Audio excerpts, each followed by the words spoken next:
exemplo, ele trabalha com dois arquétipos extraordinários que estão presentes na história humana desde sempre.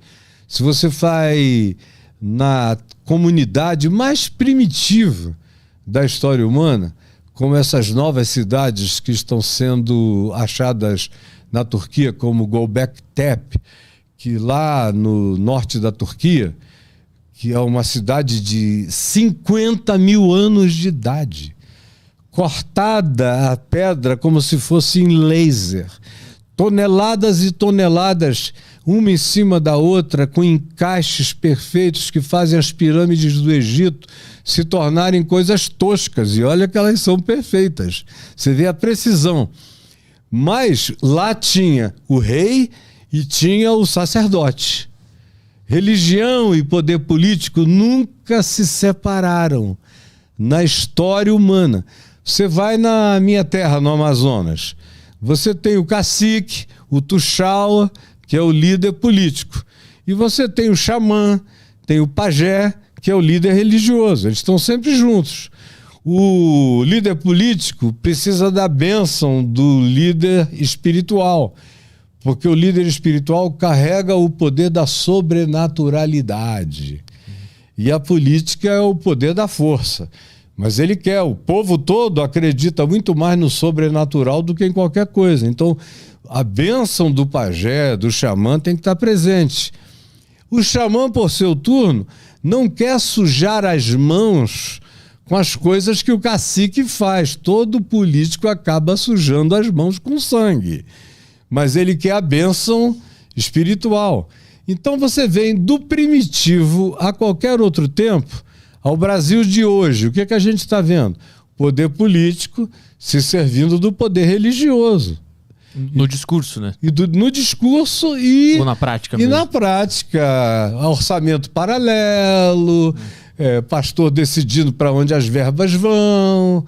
E não é só no Ministério da Educação, é em todos os lugares. Você viu isso do governo Trump.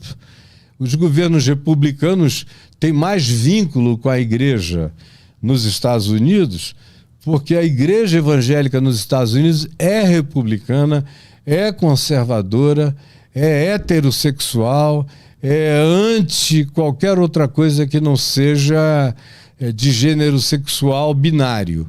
Ela é totalmente binária. Então, qualquer coisa diferente é para os democratas, porque os republicanos se alinham com o Bible Belt, que é do sul dos Estados Unidos, aquele cinturão da Bíblia, que toma conta de tudo. E tem um poder de decisão política extraordinária, são organizados, assim como no Brasil, foram se tornando cada vez mais organizados. E agora você vê, o Bolsonaro está lutando agora por 40% dos evangélicos, porque 40 e tantos por cento já se bandearam para o Lula. Então a guerra agora, a gente precisa desse grupo coeso. Não dá para fazer a mesma coisa com a Igreja Católica, que é muito mais pluralista, que está muito mais pulverizada do que a Igreja Evangélica, que é muito mais uma estrutura mononuclear, monolítica. Tem aqueles pastores ditatoriais. A visão está fechada já. Está fechada, fecha o grupo, fecha o pacote, depende de quem promete mais. Então, voltando ao Apocalipse, eu falei disso tudo para falar dos dois arquétipos. O Apocalipse não abandona esses dois arquétipos.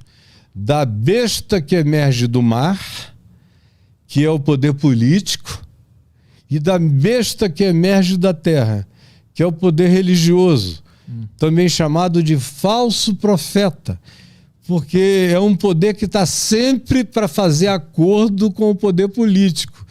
Ele não carrega um caráter profético independente do poder político, ele está sempre a serviço. Aí quando você acompanha isso, para não falar da história humana toda, que a gente não tem tempo, falar só desses 1.700 anos de cristianismo. O Evangelho de Jesus tem 2.000 anos, mas ele só se transformou em cristianismo no 4º século, com Constantino. De Constantino para cá, foi sempre assim. O poder político e o poder religioso. A igreja abençoando o poder político. Aí muda o império, a igreja acaba abençoando de novo. Aí o Império Romano faliu, mas continuou o Sacro Império Romano através da Igreja Católica Romana, com algumas cisões, que foi a Igreja Ortodoxa Grega, a Igreja Ortodoxa Turca, que está ligada ao Patriarcado da Rússia, a Igreja Copta no Egito e algumas outras, e a maior expressão que é a Igreja Católica Romana, que fez todos os acordos necessários com todos os poderes políticos que surgiram. Quando surgiram o poder germânico, eles fizeram associação com o poder germânico. Com os francos, fizeram associação com os francos e desenvolviam teologias para isso. No tempo do Império Romano, era o Cristo Rei. E o Constantino era o 13º apóstolo. Aí, quando isso foi perdendo o poder, foram surgindo principados, Jesus virou o príncipe da paz. Eles sempre foram se associando. Quando a democracia chegou com as primeiras revoluções dessa natureza, especialmente na França, a ameaça de uma revolução na Inglaterra, quem salvou a Inglaterra de uma revolução sanguinolenta como a Revolução Francesa foram os religiosos, evangélicos, especialmente os anglicanos e os metodistas, que impediram, que apaziguaram, pacificaram e fizeram uma conciliação. Não, a rainha é a líder da igreja. Resolvemos o problema político, mas quem dá as cartas na religião são os bispos. Aí faz esse tipo de hibridização. Quando a democracia explodiu e virou uma categoria inegociável no Ocidente, foi a mesma coisa. Foi a teologia do livre-arbítrio que foi desenvolvida mais do que nunca. Nos dias, por exemplo, dos pequenos principados, foi a teologia da soberania de Deus. Então a religião ela vai se adaptando para não perder o poder e influência. Político. Porque eu entendo a lógica por trás da política precisar da religião para exercer influência, mas o contrário eu não entendo porque a religião... É o poder da grana, é o poder do poder, é o poder dos ayatolás, que nem querem ser presidentes do Irã, por exemplo. Eles preferem reinar sobre o poder político. No islamismo, eles não têm o presidente acima do poder religioso. É o poder religioso acima do poder político, quando você tem algo como no Irã, que é uma república islâmica.